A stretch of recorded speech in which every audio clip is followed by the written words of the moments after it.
Hey, look, it's Jack the Ripper, a new detective game from GameTech. I haven't played one of these in a while. Can I play too? I like a good mystery as much as the next guy. Sure, I'll be Sherlock Holmes and you can be Watson. Together we'll solve the diabolical case of Jack the Ripper. But I don't want to be Watson. Quiet, you.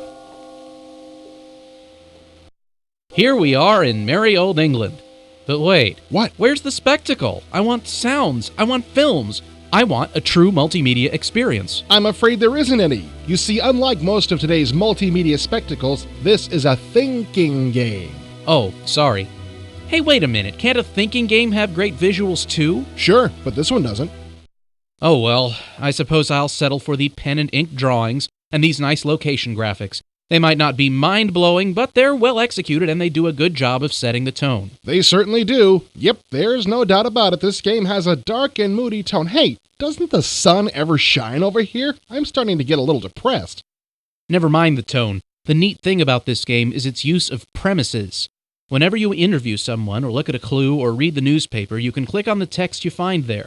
If you click on a clue that could potentially be important, it gets highlighted, and you can save it as a premise. Right. Then after you've collected all the clues you need, you get to sort them all out and develop your case. That's the hard part, because if you don't explore enough, you won't have enough premises, and if you spend too much time digging around, then Jack the Ripper will pay you a personal visit. Yep, it's more challenging than you might expect. You don't just want to collect every premise in sight, or you'll spend a long time later sorting out the useless facts from the truly useful ones. Now, since the price of crumpets was precisely 3 shillings on the night of the murder, oh, bother.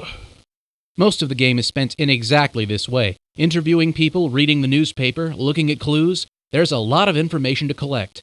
Gamers who want fast action and unexpected plot twists will want to stay away from this title. True. Jack the Ripper is a calm, meditative sort of game. At least, unless you run out of time and you still haven't solved your investigation. Then you get to be Jack's next victim. Yuck! So let's get moving.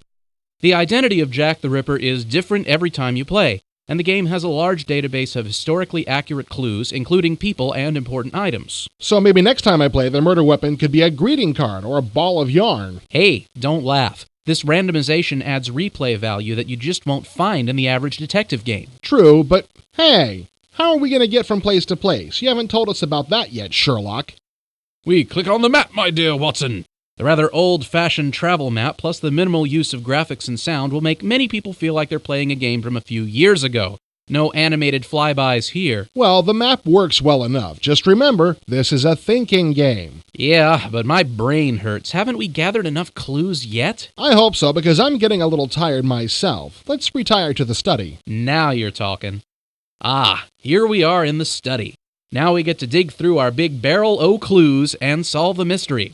Are you ready, Watson? Sure, but how does it work? You take a pair of premises from your list and slap them onto the blackboard. If those 2 premises can be combined to make another premise, that new premise will appear in the 3rd slot on the blackboard. By creating and combining more and more specific premises, I'll eventually solve the crime. That sounds reasonable. Hey, don't lean so much on the blackboard.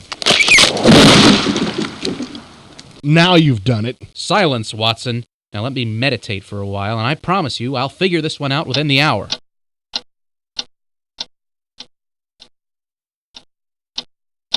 Now, if the cook was hiding in the basement, but the policeman was in the alley, then that means that,